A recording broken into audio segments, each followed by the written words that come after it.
प्रिय विद्यार्थियों, इस चैनल के माध्यम से आप तो कक्षा 10वीं की गणित की जो क्वेश्चन बैंक आई है उसकी तैयारी कर रहे हैं। आज अध्याय 3 में दो चर वाले रैखिक समीकरण युग्म।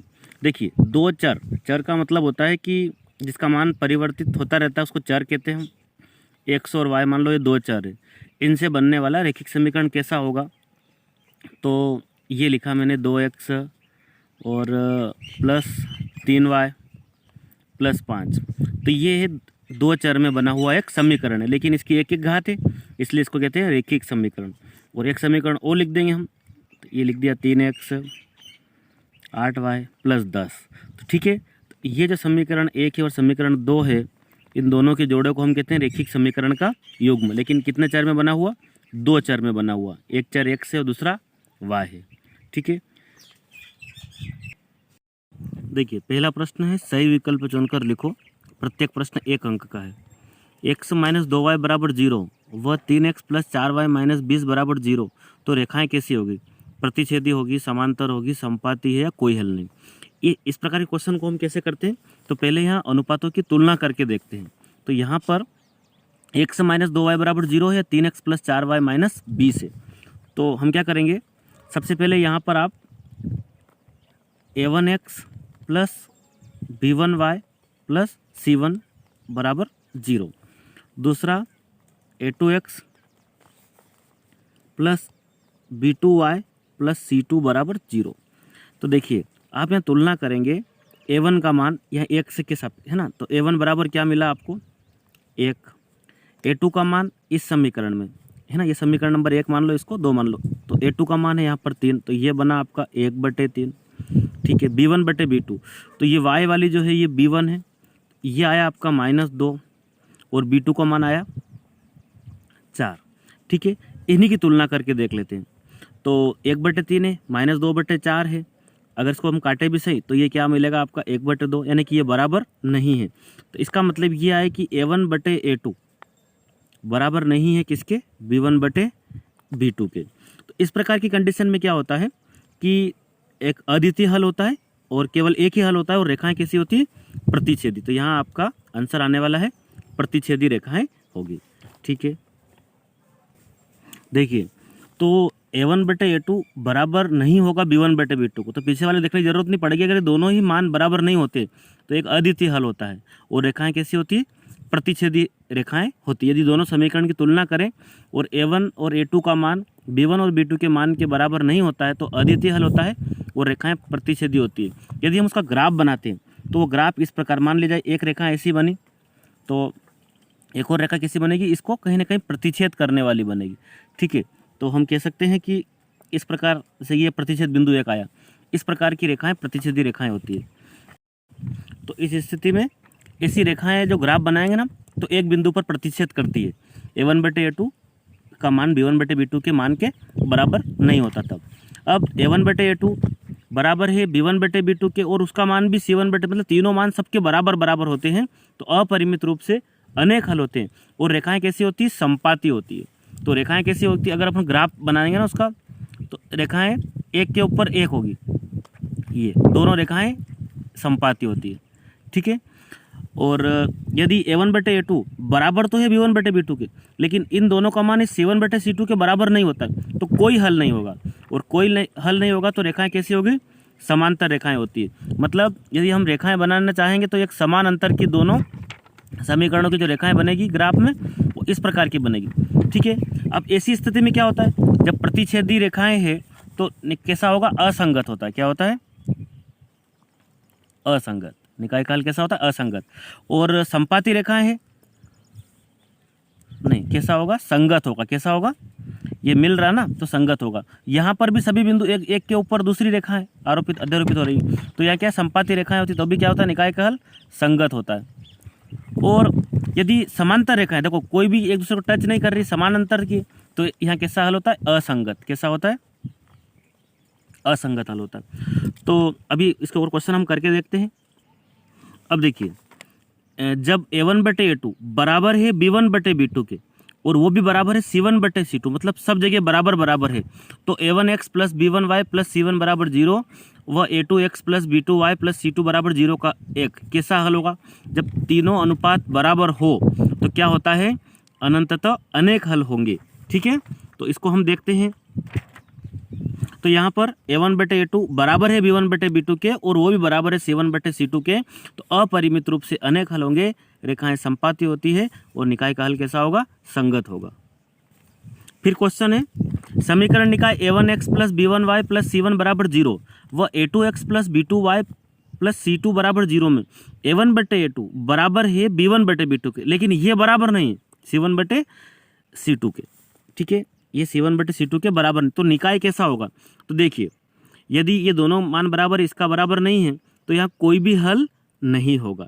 ठीक है, तो इस क्वेश्चन में इस प्रकार था, A1/A2 बराबर है B1/B2 के और बराबर नहीं है C1/C2, तो कोई हल नहीं होता है। रेखाएं कैसी होती है? समांतर होती है और निकाय का हल कैसा होगा? असंगत होगा। क्वेश्चन है, x प्लस 2y बराबर 4 में यदि y बराबर 2 हो तो x का मान होगा। तो ये समीकरण लिखते हैं, x प्लस 2y बराबर 4। y के स्थान पर क्या रख दो आप? 2 लिख दो, तो ये x प्लस 2 बराबर 4। तो यहाँ y है, इसके जगह आपने क्या लिख दिया? 2 लिख दिया। तो ये क्या बना? कोष्टक का मतलब गुणा हो तो 2 दूना 4, बराबर में भी कितना है? 4 है। तो यदि x की वैल्यू निकालनी हो तो इस 4 के पीछे ये 4 अगर यहाँ से जाएगा तो काय का बनेगा? माइनस का बनेगा, यानी कि x बराबर 4 में 4 गया तो क्या आया? 0, यानी कि आपका आंसर होगा ये पहला वाला। देखिए क्वेश्चन है, यदि A1/A2 बराबर नहीं है B1/B2 के तो रेखाएं कैसी होगी? जब इन दोनों के मान आपस में नहीं मिलते तो रेखाएं प्रतिच्छेद करने वाली होती है। कैसी होती है? प्रतिच्छेदी रेखाएं होती है। ठीक है, और अद्वितीय हल होता है। क्या होता है? केवल एक हल होगा और वो भी अद्वितीय हल होगा। क्वेश्चन है, x प्लस 2y बराबर 4 वो माइनस x प्लस वाई बराबर 2 हो तो x तथा y का मान होगा। तो कैसे करेंगे? देखिए, x प्लस 2y बराबर 4 और यहाँ लिखा है माइनस x प्लस वाई बराबर 2। ये मान लो समीकरण नंबर 1, ये मान लो समीकरण नंबर 2। ठीक है, तो यहाँ x में से x जाएगा तो क्या बचेगा? 0। ठीक है, यहाँ 2y और 1y कितना हो गया? 3y, और 4 और 2 मिला के 6, यानी कि 3y बराबर आपको मिला 6। y की वैल्यू निकालेंगे तो गुणे में 3 है जो बटे में पहुंच जाएगा भाग में, 3 दूना 6, यानी कि y बराबर आपको क्या मिला? 2। ठीक है, y के इस मान को समीकरण 1 में रख दो। ठीक है, तो समीकरण 1 में रखेंगे x प्लस 2y बराबर 4, x प्लस 2 और y के स्थान पर क्या मिला आपको? 2 मिला, बराबर में कितना? 4, यानी कि x प्लस 2 दूना 4 बराबर में कितना? 4, यानी कि x बराबर ये 4 है, इसके पीछे ये वाला 4 जाएगा, पक्षांतरण करेंगे तो x बराबर कितना आएगा? 0, यानी कि x की वैल्यू 0 आई और y का मान 2 आया। तो यहाँ आपका ये पहले x का मान 0 है, y का मान 2 है, तो ब वाला आपका उत्तर होगा। इस प्रकार से इस क्वेश्चन को हम हल करेंगे। तो यहाँ खाली स्थान है आपका। समीकरणों को जोड़कर या घटाकर हल करने की विधि क्या कहलाती है? विलोपन विधि। क्या कहते हैं उसको? जोड़कर या घटाकर हल करने की विधि क्या कहलाती है? विलोपन विधि कहलाती है। फिर दूसरा है, एक चर का मान दूसरे समीकरण में रख कर हल करने की विधि। तो इसका नाम होता है प्रतिस्थापन विधि। क्या कहते हैं इसको हम? प्रतिस्थापन विधि कहते हैं। तो इसको तो जोड़कर या घटाकर हल करने की विधि का नाम है विलोपन विधि, और एक चर का मान दूसरे समीकरण में रखने को कहते हैं हम प्रतिस्थापन विधि। समीकरणों में से प्राप्त निर्देशांकों को ग्राफ में प्रदर्शित करने की विधि, मतलब वो ग्राफी विधि या आलेखी विधि होती है। ठीक है, क्या कहते हैं हम उसको? आलेखी विधि। समीकरणों से प्राप्त निर्देशांकों को ग्राफ में प्रदर्शित करने की विधि तो आपकी आलेखी विधि या ग्राफी विधि कहलाती है। यदि रेखाएं एक बिंदु पर प्रतिच्छेद करती है, देखिए अभी हमने इससे पहले देखा था कि यदि A1/A2 बराबर नहीं है B1/B2 के तो रेखाएं कैसी होती है? प्रतिच्छेद करने वाली। तो वो बिंदु दोनों समीकरणों का क्या होगा? एक अद्वितीय बिंदु होता है। कैसा हल होता है? एक अद्वितीय हल होता है। ठीक है, मतलब केवल एक, अद्वितीय का मतलब दूसरा ना हो, एक ही हो। यदि रेखाएं संपाती है तो निकाय, तो संपाती में हमने देखा था कि अनेक हल होते हैं, अपरिमित रूप से अनेक हल होते हैं। और यदि रेखाएं समांतर है तो समीकरण युग्म का हल कैसा होता है? कोई हल नहीं होता है। सही जोड़ी है। A1/A2 बराबर नहीं है b1/b2 के। तो इस कंडीशन में क्या होता है, केवल एक हल होता है, यानी कि अद्वितीय हल होता है, और रेखाएं प्रतिच्छेदी होती है, और निकाय का हल कैसा होता है, संगत होता है। तो यहाँ पर आपका स वाला उत्तर होगा। a1/a2 बराबर है b1/b2 के, और ये बराबर नहीं है c1/c2 के। इसका मतलब है कि कोई हल नहीं होगा, और रेखाएं समांतर होती है, और ये जो है असंगत होता है। कैसा होता है, असंगत। a1/a2 बराबर है b1/b2 के, और ये भी बराबर है c1/c2 के, यानी कि रेखाएं अपरिमित रूप से, तो अनेक हल हो रहे हैं, सब जगह बराबर है, सब मान बराबर है, तो अपरिमित अनेक हल हो रहे हैं, और रेखाएं संपाती होती है, और इसको हम कहते हैं संगत ही कह सकते हैं या आश्रित कह सकते हैं। तो ये वाला आपका जो है ये आंसर ये होगा, आश्रित वाला। फिर यह क्वेश्चन है कि एक शब्द में एक वाक्य में उत्तर लिखो, रेखाओं के प्रतिच्छेदी होने की शर्त लिखो। तो रेखाएं प्रतिच्छेदी कब होती है, जब a1/a2 का मान b1/b2 के बराबर नहीं हो, तब रेखाएं कैसी होती है, प्रतिच्छेदी होती है। केवल एक अद्वितीय हल होता है और संगत होगा, ठीक है। दूसरा, रेखाओं के समांतर होने की शर्त लिखो। तो रेखाओं के समांतर होने की शर्त ये है कि जो a1/a2 जो है, a1/a2 वो बराबर होता b1/b2 के, लेकिन ये दोनों मान c1/c2 के बराबर नहीं होते हैं, तब रेखाएं कैसी होती है, समांतर होने की ये वाली शर्त है। तीसरा लिखा है रेखाओं के संपाती होने की शर्त लिखो। तो संपाती होने का मतलब ये है कि सभी मान बराबर हो जाए। a1/a2 आपका बराबर होना चाहिए b1/b2 के, और ये मान भी किसके बराबर होना चाहिए, c1/c2 के।